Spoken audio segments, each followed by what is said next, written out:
Good morning. Sorry about the quality. It is what time is it now? 6:30. I've been up since 5, getting bits ready. Today's the day we go to Scotland. So, as promised, I'm going to show you everything with the van.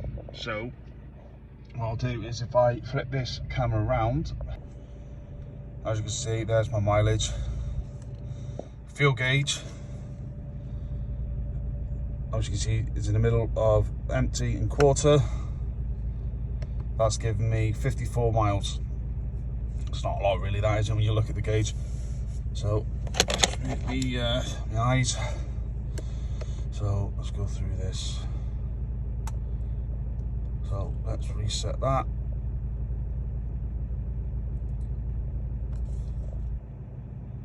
A 0 miles.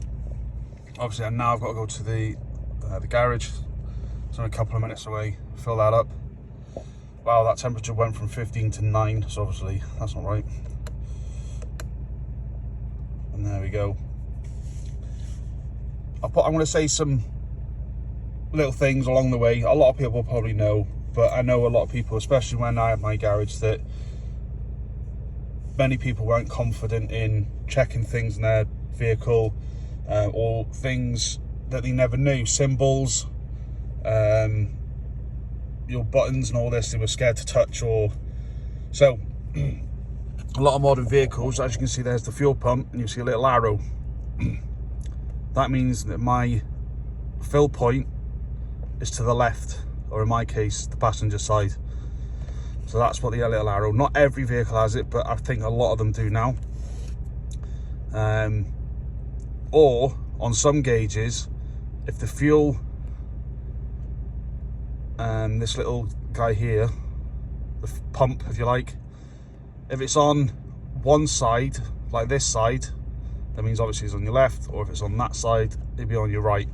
So just quirky little things like that. So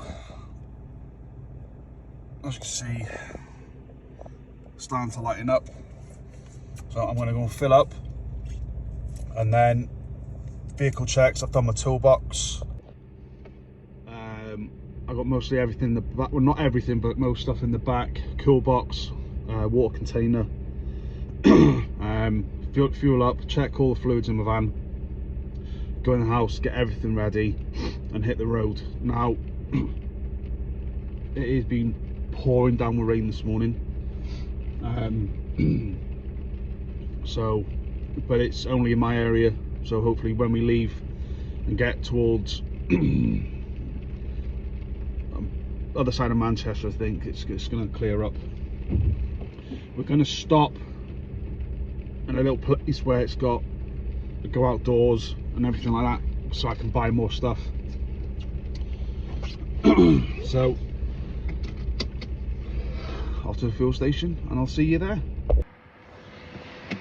I'll turn back around, I forgot my wallet. Right.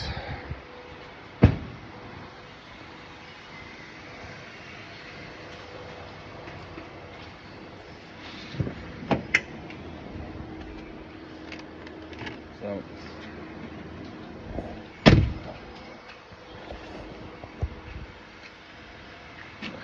it is currently that at the moment, so let's fill up.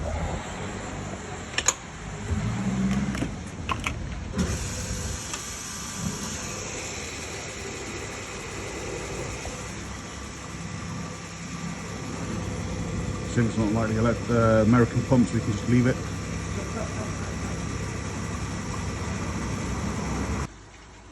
Right, fueled up. I'll go through that in a minute. And there's my tyre pressures. So I need to go around and put that in. So here we go. Right, tyre pressures are done. Front's needed, I think, about 3 psi on the front, obviously because I'm carrying more weight. And the backs were actually pretty good. And they were, what I liked as well is that both sides were the same pressure. And nothing worse than having one corner that's got less pressure than the other. Uneven wear on your tyres. Horrific for your power steering rack. So I'll turn this light on. Right, So, actually, let me turn my ignition back on. I want to reset everything again because of my stupid little detour. I'm to go back and get my wallet. Wow. So, a full tank of fuel cost me £110 and a penny. And it's given me 378 miles. That isn't a lot. That's horrific. But I'm hoping that'll pick up when I'm cruising. We're only going to be doing about 60. Yeah, so I've done 1.5 miles. So let's reset that. 156.9 pence, 70 litres. Now, I'm not a fan of going to supermarkets for fuel, but I think this rest of the trip I'm going to. But there's some places I will definitely not go to. So I keep seeing that apparently it's cheaper up the north for fuel. But I mean, 378 miles. I'm supposed to be doing 1,000. So that'll be another £100 on top. So now I've got to do all the fuels. No, I've done the fuel. Done the fuel. It's early. Forgive me. All the fluids. So oil, washer fluid. I need to check everything like my antifreeze, power steering fluid, and other little bits. And my brain last night went, don't forget the Torx bit for your lights. I have, on these Transit Customs, there's 2 screws that hold a lamp in. So when you change a bulb, 2 screws, take the whole lamp out, get to everything on the back. So much easier than having to fight and scrape your knuckles or roll around on the floor taking bumpers and the exhaust off and half your engine apart just to change a bulb. So let's crack on with that. Oh, and the time at the moment is 7 o'clock. See you in a bit. So on the Transit Custom, this is where I open the bonnet. I'm so scared to do these. There we go. One-handed. There we go. Right, now find the lever, which is here.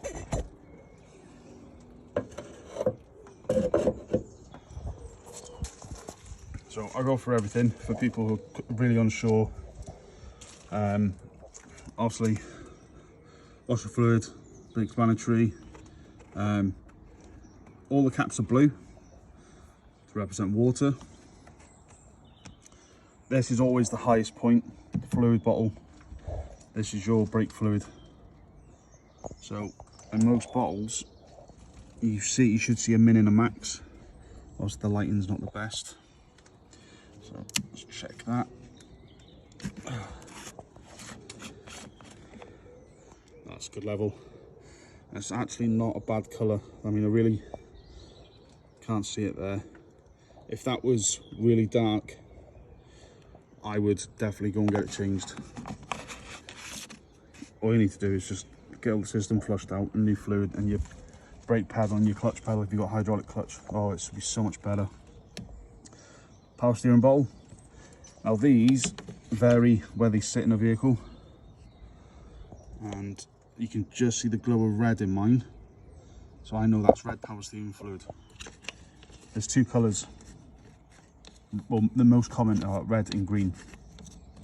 Don't just get any old fluid. Get the colour that's in your vehicle, recommended for your vehicle. Because if I was to put green in this, it would absolutely destroy the seals. And then you'd have to get a new power steering rack. And trust me, they're not cheap. Obviously, oil. And then just check around everything else.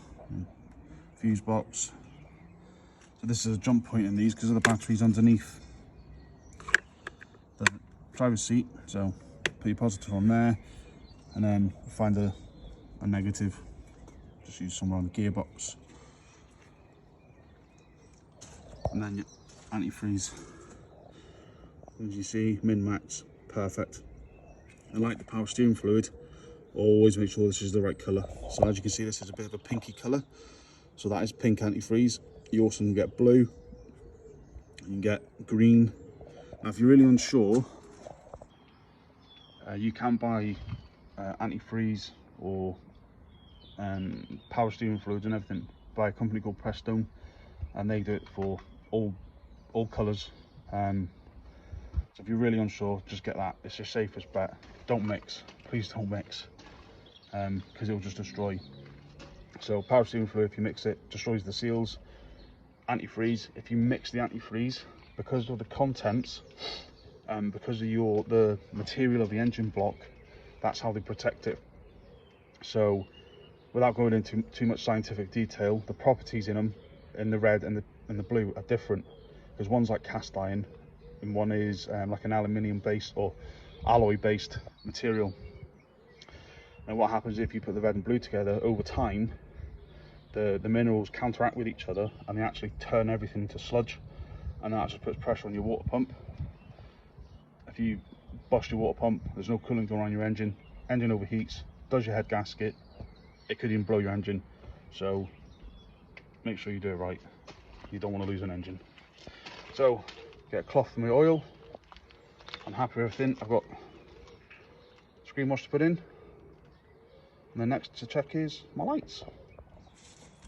Right, so I'll check the oil, and you see there's the old oil checker 2000. So let's pull this out, and then I did an oil change about a month ago. So let's just kind of give you a little advice on something as well. Now all dipsticks are different, but you see a max mark there, and there's your min mark there. Now these vary in size, but the consensus is that the min and max is about a litre. So if you're at the minimum, just buy a litre of oil. Obviously again, the correct oil, especially with these Ford engines, because some of these are EcoBoost and they take specific oil, so you can check that with retailers. Don't buy it from the supermarket if you're unsure, because they won't be able to help. Go to a Motor Factors, there's plenty of them around. So just give it a good quick clean, and find, there we go, and put it back in. Always try and do this on a level surface, but my van's tipped forward a little bit, but I do check this oil quite regularly, so I know it's going to be okay. Oh, I lied. So we're halfway. Luckily I've got a bit of oil, so I'll top that up.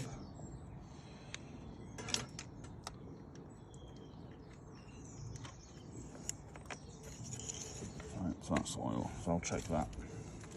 Yeah, so min max about a litre. Right, now to fill.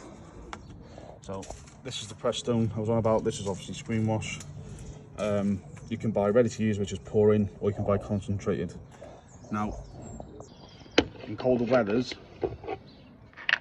you can buy screen wash that can drop to -15, even lower, but obviously you only get that if you put it in neat. I mean, that's for concentrated. Because ready mixed is already watered down, you're obviously going to get a less of effect. So this says it does -10, and this is ready mixed, so this is pretty good. Always read the label if you're unsure. It gives you, like, you know, if you want the full effect, it's going to be straight in, or if you want -10, it will say 2 parts water to 1 part screen wash, and so on. So I used to buy scented screen wash, especially cherry. That's what was going to explode to me. I love the smell of cherry. I've got a cherry air freshener to put in the van as well. And one other thing, I've just spotted this, is because my van gets parked by my garage, or in between, by the garage and underneath literally my house, this. Get it gone. Because this is what causes blockages in your drain points. And then what happens, if you block your drains, water sits. And water sits in metal, it rusts. Oh, we don't like rust. Let's have a quick check on the other side. This side's not too bad. But most vehicles, if you look, let's put this lid down. Yeah, they sit in channels, and I know in Volkswagens, been working on them for many years, the skull literally drains, probably like this one, down inside, and then you have the top of your shock absorber, and all water will just sit on the top, and it all rusts. It can collapse, but you know, luckily the shock absorber on these are down there. Right, done. I've got to top that up. Happy with that. Quick check of that. But check the lights. I am confident that they're all working. Most vehicles tell you that if they're not working. So, I'm a toolbox. Now, thankfully,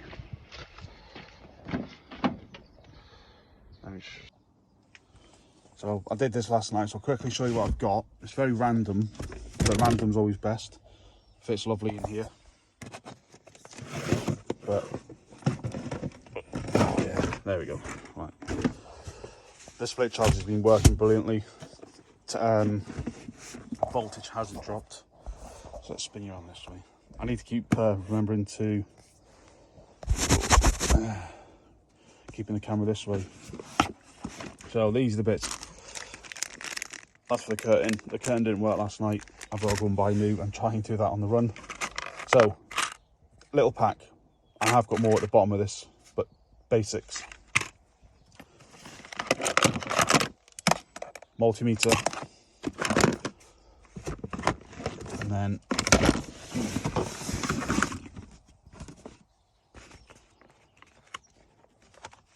a little toolkit. Now this, I'm missing this, and I've got a feeling this is the one I've used for the lights. So I want to pinch another one from the garage, but great little kit. In fact, I'll show you if you're watching this and you have got a custom and you didn't know. I'll just go back to this. So these come off, literally unscrew that, but that's a flathead, so you can use that there. And the same with that, you can use a flathead, and that one there. So take that one off, the light will become free, and just give it a bit of a jiggle. And there's a point just down here where it's stuck in with rubber grommet. Just pull it, don't be scared. There's a connector on the back, you can undo that, and that light will literally come free. And then obviously make sure you put it on something soft, like a seat or a cushion, because you don't want to scratch this. And then reverse, and obviously make sure that's hooked onto there, so the light's nice and solid. So, little toolkit, torch, always carry cable ties, doesn't matter the size, the longer the better in my eyes. In case anything falls apart or anything. And then you've got these, measure tape, that's obviously because of the curtains I've got to do later. Magnet, just thought I'll bring it, it's always handy in case something falls down the crevice of hell. Scissors, insulation tape. I got some side light bulbs purely because I got them spare. I've got to go and buy headlight bulbs. A fuse for the split charge relay system. Gloves. Spanners, I've gone for 10, 11 and 13 because they're the most common. Pliers, snips, a knife, blades, a couple of flathead and a couple of posi drive screwdrivers, super glue, and one of these rarities. This, believe it or not, is a blade fuse remover. And if you can get hold of these, oh my god, they're like, so you can literally just go in, it will literally hook over it, pull out, done. Great.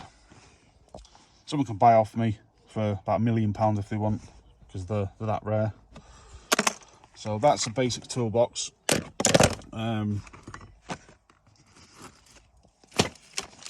Comment below if you think I should add something else. I know I should really have, I've got a first aid kit in the house which we're going to bring with us. I have got a warning triangle somewhere. I think it's in my wife's car, so I might steal it from that.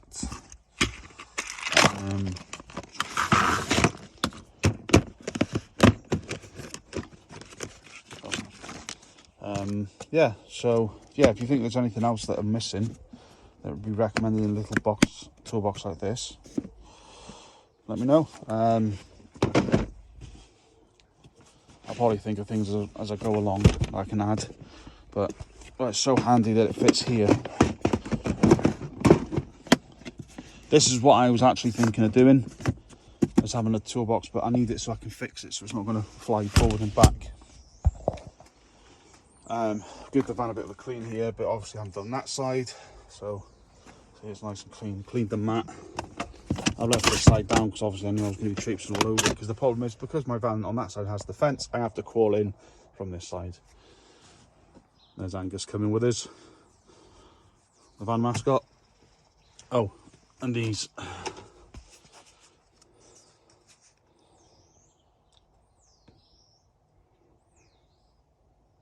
Coronado cherry, absolutely incredible smell. They're that good, you just want to eat it. Trust me, I'd say that because I'm a dead skinny lad. Nope, I am not. So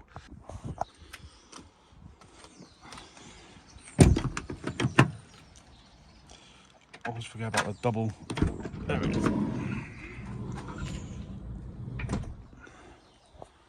So bungee corded up, that there works. I'm not going to fill out now because it's just extra weight.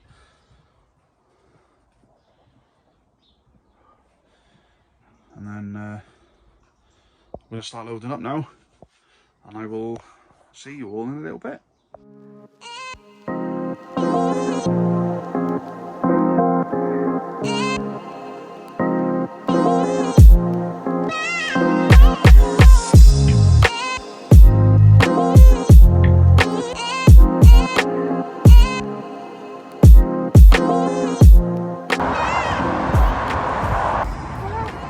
So we are about 20 minutes away from Preston. We stopped off. If anyone knows, it looks like one of those towers for an old airfield, but what a mad place that is. So van's doing well. Fuel needle hasn't moved, which is great or concerning. So now we're about another 50 minutes. We're going to stop again for some food. We'll be on our way.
44 minutes, 232 miles. We're here, Glentrill camping and caravan park. But as you can see, very patchy. And we're here. Oof. So, have a brew, have some food, and I think we're going to call it a night because I am pooped. I was up at 5 o'clock this morning, long drive, and so this is the park. So main reception is just on that corner. This here is the toilet block. They're renovating the shower blocks here, so they've got temporary ones here, and then you've got motorhomes and obviously camper vans. You can go down here, all along here, and then you've got here. Then you've got the grass part over here, and then just down over there, there's a pond.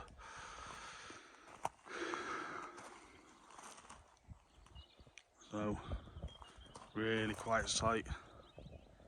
It's a dark sky forest as well, so hopefully we get blue sky. Hopefully have a good starry night. So took the nearest town from here is Newton Stewart, which is about 8 miles from here. You follow a road, you literally follow a river, the River Cree. Very windy A road. So fortunately we come here earlier, about just after 3 o'clock, and we parked right there. Obviously then we had to go to, there's an Aldi, Sainsbury's, little co-op, little town, really nice, pretty town to be fair. We come back and obviously the space has been taken. Not what they're bothered, because there's plenty of spaces around. And to be fair, the guy who come in, when we come in, he was like, "How yourself?" So, kettle's just boiled, took 10 minutes. Gotta do the whistling kettle. What else is around this site? Couple of like really nice statues of stags. There's a large one down by the static caravans, and then there's another one I think just over here. So I'm gonna have a brew and call it a night. So I'll see you in the morning.